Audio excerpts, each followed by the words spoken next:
Seigneur, je vous salue au nom puissant de notre Seigneur Jésus-Christ.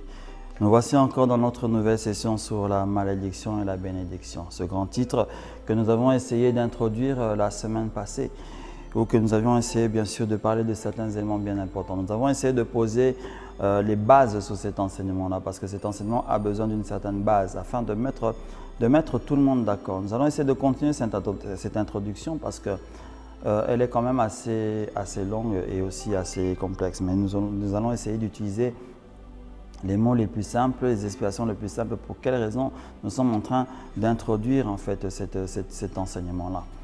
Nous avions dit déjà la semaine passée, nous allons continuer à le dire aujourd'hui, que nous devons savoir que nous, en tant que chrétiens, nous ne sommes pas appelés à être des personnes maudites. Nous sommes appelés à être des personnes bénies. On a décrit quelque chose de très important, qu'en réalité, la bénédiction a toujours été des paroles qui ont été prononcées. La malédiction aussi, ce sont souvent des paroles qui sont prononcées. Mais aujourd'hui, nous allons essayer de prendre un autre volet dans notre introduction. Excusez-moi. De quel volet il s'agit? Il y a une certaine définition de la bénédiction qui existe. Une définition dans laquelle je suis et que j'ai toujours été en accord. Lorsqu'en fait vous bénissez une personne, lorsque le Seigneur vous bénit en fait, lorsque un pasteur prie pour vous pour avoir de la bénédiction, qu'est-ce qui se passe en réalité?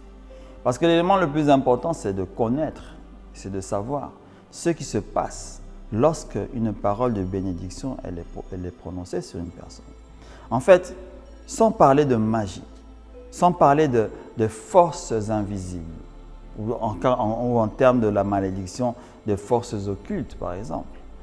Lorsque je bénis une personne, lorsqu'en le Seigneur bénit une personne, le Seigneur impartit à cette personne-là une certaine force, un certain pouvoir, une certaine capacité à réaliser certains éléments.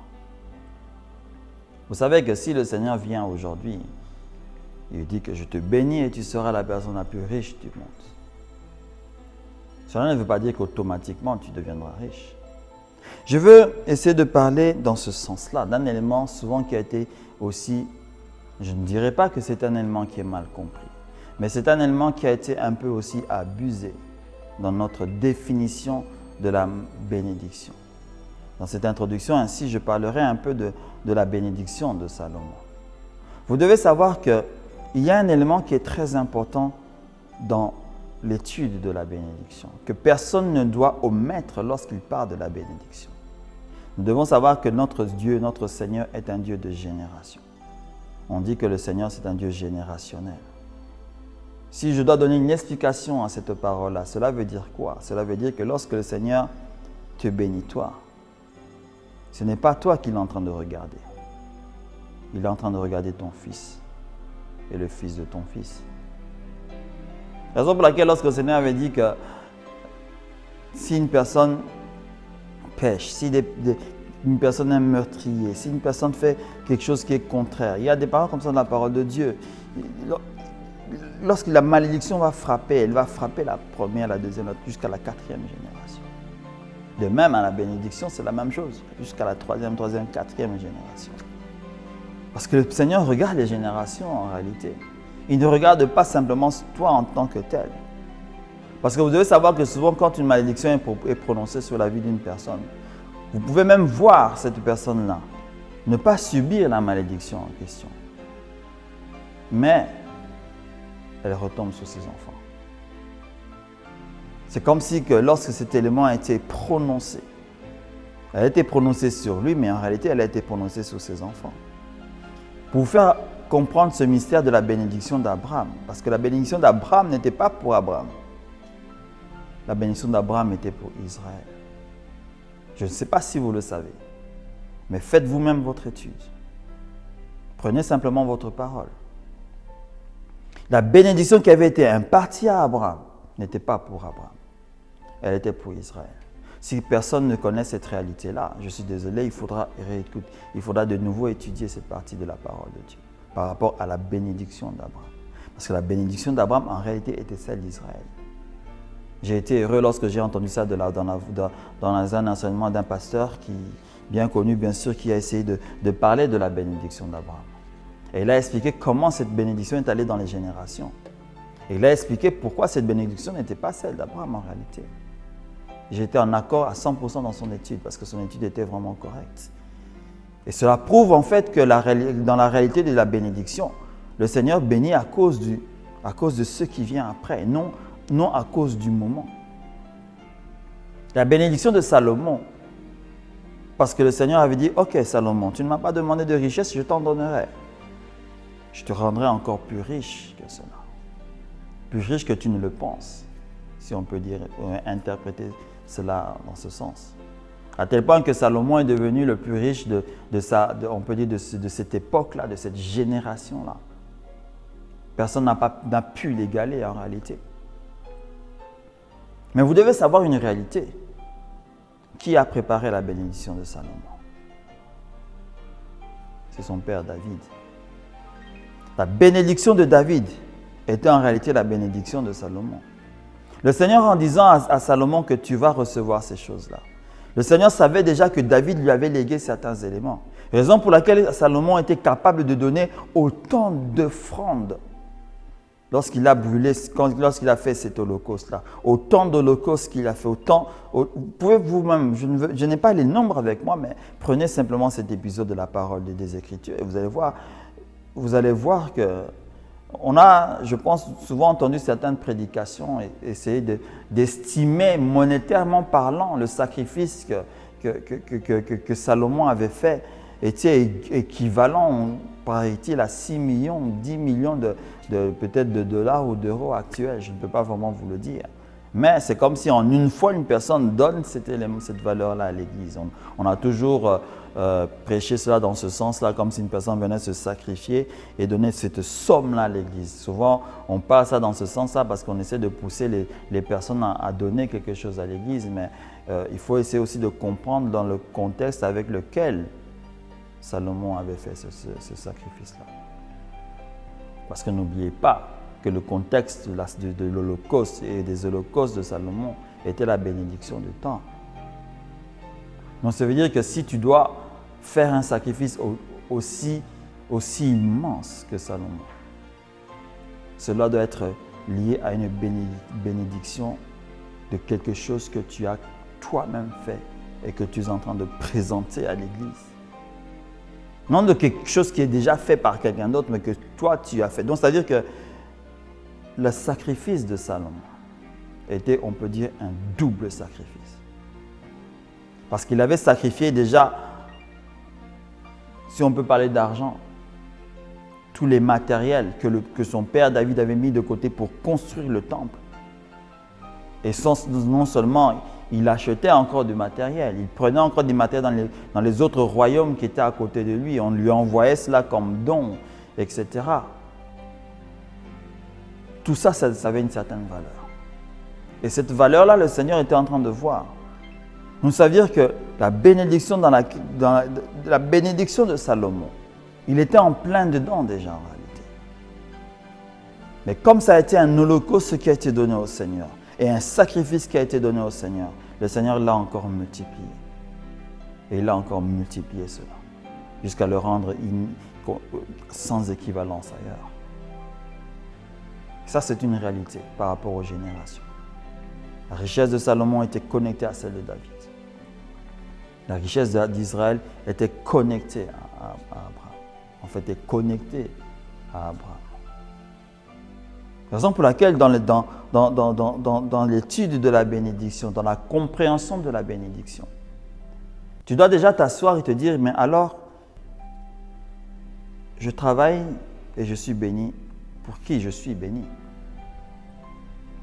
La première chose qui doit sauter à tes yeux, c'est que tu dois savoir que tu es béni pour tes propres enfants d'abord. Que la richesse de tes enfants est connectée à la tienne, mais n'est pas connectée à la leur, parce que la leur sera connectée à leurs propres enfants. C'est une notion assez complexe, mais c'est une notion qui m'est donnée par la parole de Dieu. Le Seigneur veut que nous puissions toujours penser à la génération qui est en train de venir. Cela veut dire que si je dois avoir une certaine richesse, je ne veux pas forcément jouir de cette richesse-là. Je peux jouir de cela, mais avant de commencer à jouir de ma richesse, je dois être sûr que celui qui vient après moi va recevoir quelque chose. Vous savez qu'il y a une parole dans l'Ecclésiaste, c'était comme une petite lamentation de Salomon lui-même, parce que moi, cette partie-là, j'ai toujours défini ça comme la petite lamentation de Salomon, en disant que je suis riche, j'ai ceci, j'ai fait ceci, mais en vain, vanité, c'est la personne qui vient après moi qui va l'avoir. Salomon a voulu nous faire comprendre là que nous devions savoir que ce que nous préparons, ce que nous faisons, nous ne le possédons pas pour nous, mais nous le possédons pour la personne qui vient. Et la personne qui viendra, lorsqu'elle va la posséder, doit réaliser qu'il ne la possède pas pour lui, mais il est en train de la posséder pour la personne qui viendra encore après lui. Et cela, c'est comme cela. C'est un cycle. Raison pour laquelle, si maintenant vous introduisez un raisonnement logique, parce que je vous ai dit que dans cet enseignement, nous allons essayer d'introduire un raisonnement logique, parce que le Seigneur nous a donné une intelligence. Si vous regardez ce cycle de la personne qui vient après lui, nous n'avions pas le droit de casser ce cycle-là. Parce que lorsque nous cassons ce cycle-là, nous engendrons une malédiction pour une autre génération. Raison pour laquelle je parle de malédiction et de bénédiction. Je veux dire par là que si mon fils ou ma fille, si ton fils ou ta fille ne réussit pas à jouir de ce que toi tu as possédé, tu as introduit dans ta famille une malédiction. Vous allez me dire, oh, qu'est-ce que je suis en train de raconter? J'ai simplement pris un raisonnement logique de la bénédiction générationnelle. Parce que lorsque je suis devenu riche, je suis devenu riche pour mon fils. Si je ne le suis pas, si je ne possède pas, si je casse cette réalité-là, je suis en train de le rendre pauvre. Je suis en train de le maudire d'une certaine manière. C'est vrai que je ne suis pas en train de parler d'argent et autres, etc. Mais parce que, souvenez-vous, tout à l'heure, nous avons donné une définition que la bénédiction est une force que nous donnions, que nous possédons, qui nous permet d'accomplir certains éléments. Donc, je peux ne pas avoir de l'argent, mais je peux déclencher une bénédiction pour ma génération qui vient, pour la génération qui vient, pour la génération de mon fils, en préparant cette génération-là. Raison pour laquelle, en tant que parents, nous devions pousser nos enfants à étudier, à se préparer pour leur avenir. C'est au moins comment je peux dire, c'est au moins un trésor qu'on leur donne. C'est un cadeau qu'on leur donne. C'est quelque chose d'immense. Parce que vous pouvez le voir, vous connaissez, il y a des histoires de parents qui n'ont jamais joui de leur vie, qui se sont sacrifiés à des sacrifices que l'on ne peut pas imaginer, juste pour que leurs enfants puissent étudier. Parce qu'il veut que la génération qui vient après lui ne puisse pas souffrir aussi, mais qu'elle puisse aller de l'avant et être tranquille. Parce qu'en donnant cet exemple-là, il veut aussi que son fils le fasse avec son propre fils, afin que cette bénédiction puisse demeurer en fait, comme une bénédiction demeure dans une famille. Je ne sais pas si vous êtes en train de voir où je suis en train de venir. Pour essayer de vous faire comprendre une chose encore très importante, c'est que autant le péché se couche à nos pieds si facilement, autant la bénédiction aussi, elle est là à côté. C'est à nous de la saisir. Et par rapport à ça maintenant, et nous allons commencer à essayer de définir ça dans le prochain épisode.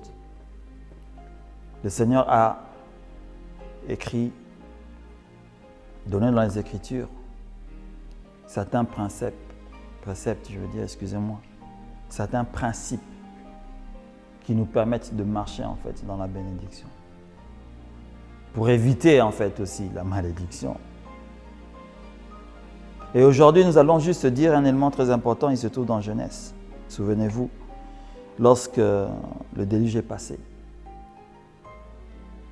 nous avons notre Père qui a fait un sacrifice.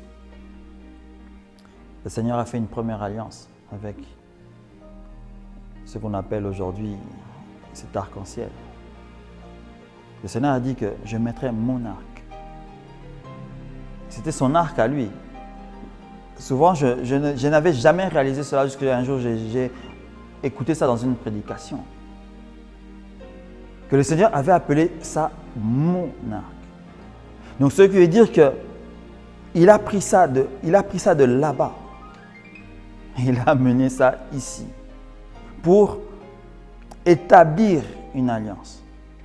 Et après l'établissement de cette alliance-là, d'une certaine manière, le Seigneur jure. Il écrit un édit. Et nous allons nous baser sur cet édit-là pour expliquer tous les autres éléments qui vont suivre. Et vous connaissez cet édit-là, il se trouve dans Genèse. Tant qu'il y aura des jours, tant qu'il y aura des saisons, tant qu'il y aura des nuits, tant qu'il y aura de la pluie, la semence existera, les récoltes existeront. Ça veut dire que tant que cette loi-là que le Seigneur a établie, tant que les saisons vont demeurer sur cette terre, la loi des saisons et des récoltes, la loi de la semence et des récoltes sera toujours là. C'est-à-dire que tant que les saisons seront là, tant que la pluie pourra tomber, tant que la neige existera, tant qu'il y aura le climat chaud, froid, toutes ces choses-là, on aura la possibilité de faire l'agriculture, de récolter le maïs, je ne sais pas quelle plante. Enfin, on aura cette possibilité-là pour posséder les choses, pour avoir quelque chose à manger, pour se mettre à l'abri de la faim. Donc le Seigneur, d'une certaine manière, voulait nous dire une chose très importante. C'est que tant que ces lois vont exister, tant que ces principes-là vont exister, nous serons capables en fait de posséder les éléments. Tant que nous suivrons les principes du Seigneur, tant que les principes qu'il a établis dans les Écritures demeureront, nous pourrons obtenir de ces principes-là, récolter quelque chose de ces principes-là. Mais comme je vous l'ai dit aussi dans l'épisode précédent, tout se fait par la foi. Vous savez qu'on le sait, un agriculteur, lorsqu'il va, il plante, etc., il a la foi que son maïs qu'il a mis dans la terre va germer. Il croit. Parce qu'il connaît bien le principe, je vais mettre ma graine, je vais arroser, ça va sortir. Je crois que ça va sortir. Et un bon jour, selon la plante qu'il plante ou je ne sais plus, tel type de semence, une semaine après, 2 semaines après, on voit les premiers bourgeons. Parce qu'il sait que le principe, c'est ça. Il n'a même pas à douter. Pourquoi je donne ce raisonnement-là? Pour essayer de nous faire comprendre une chose. Que lorsque nous connaissons un principe, nous ne devons pas douter de ce principe-là. Parce qu'au moment où nous doutons de ce principe-là, nous ne pouvons pas récolter de ce principe-là quelque chose de bon. Automatiquement, nous allons récolter le contraire. La malédiction est toujours là à côté. La malédiction est toujours présente. Elle est toujours là. Quand tu ne veux pas croire à un principe, tu crois en fait à la malédiction, à l'élément qui est contraire à ce principe-là. Parce que vous savez qu'on dit toujours, d'une certaine manière, ironiquement aussi, c'est soit chaud, soit froid. Il n'y a pas les éléments qui doivent être tièdes. Soit c'est la lumière, soit c'est les ténèbres. Soit c'est la bénédiction, soit c'est la malédiction. Soit c'est la mort ou soit c'est la vie. Il n'y a pas de demi-mesure. Si tu n'es pas béni, tu es maudit. On peut aller comme cela pendant des heures et des heures. Donc si je ne suis pas un principe que le Seigneur a établi, cela veut dire que je fais quoi? Est-ce que je reste statique? Non, je vais en contraire implicitement au contraire de ce principe-là. Et comme je vais au contraire de ce principe-là, c'est-à-dire que je vais récolter quelque chose de contraire aussi. Voilà les réalités.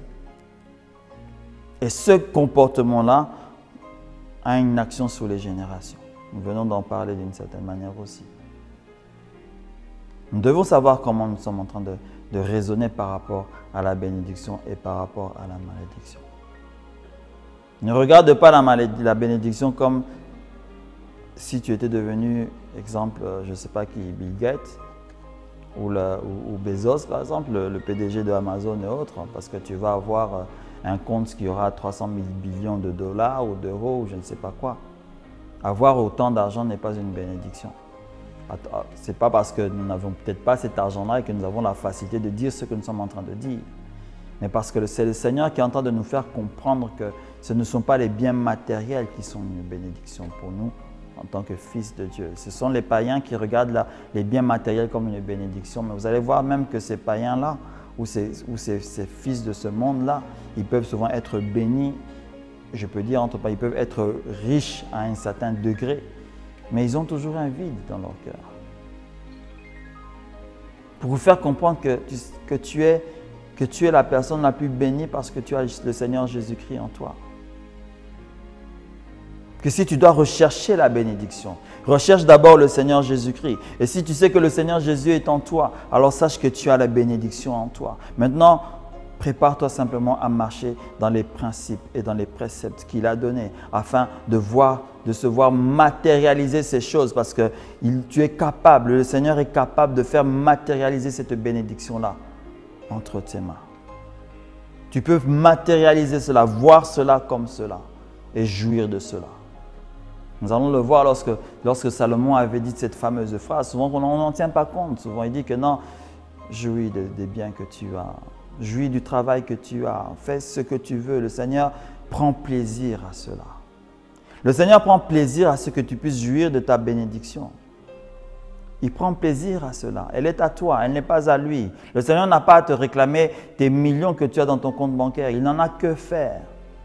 C'est matériel cela pour lui. Ça n'a absolument aucun lien avec son royaume. C'est pour toi. Si tu as suivi la loi qu'il fallait suivre pour l'obtenir, tu as planté je ne sais pas combien de sacs de maïs et ça t'a donné je ne sais pas combien d'hectares de maïs. Tu as récolté 100 fois plus de ce que tu as ensemencé. Tu as vendu cela et tu as gagné une certaine somme. Mais c'est ta somme à toi. Fais-en ce que tu veux. C'est à toi. Jouis de ces éléments-là. Mais dans cette jouissance-là, pense à la personne qui est après toi. Mais si tu n'as personne après toi, pense à la personne qui est à côté de toi. Parce que comme je l'ai dit et je le dirai toujours, c'est que nous sommes bénis pour les autres. Nous ne sommes jamais bénis pour nous-mêmes. Lorsque nous serons bénis pour nous-mêmes, c'est lorsque nous serons sûrs et conscients que toutes les personnes qui sont tout autour de moi ont été aussi bénies. Et je finirai avec cette parole que j'ai dite dans la session précédente par rapport aux commandements et commandements. C'est que le Seigneur Jésus avait dit un élément qui pour nous est un challenge. Il a dit ça exprès. Souvent on ne le réalise pas. Il a dit que vous aurez toujours les pauvres avec vous. Lorsqu'il avait dit cela, c'était parce qu'il voulait nous voir agir sur ces pauvres-là.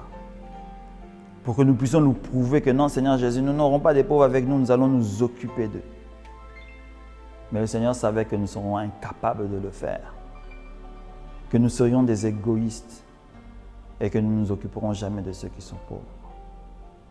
C'est la raison pour laquelle, en réalité, même lorsque nous sommes bénis, nous marchons avec la malédiction parce que nous avons un élément que nous attachons à notre bénédiction, c'est l'égoïsme. Est-ce que tu dois te poser une question, est-ce que tu es capable de partager ce que tu as? Parce que si tu es déjà incapable de partager ce que tu possèdes, c'est que tu es un égoïste. Cette bénédiction que tu as, tu la perdras d'une manière ou d'une autre. Tu vas la perdre d'une manière ou d'une autre. C'est une raison pour laquelle le Seigneur avait dit que recherchez les biens qui sont en haut, recherchez la richesse et les trésors d'en haut. Ceux qui sont ici, la teigne, tous ces puces, tous ces vers, vous mangez cela. Vous croyez que ces vers-là, c'est quoi? Ce sont des vers d'égoïsme. Ce sont des vers de meurtre et autre chose. C'est le mal en réalité, c'est le péché, c'est la malédiction. N'accompagnons pas la bénédiction que nous avions avec la malédiction. Laissons la malédiction de côté.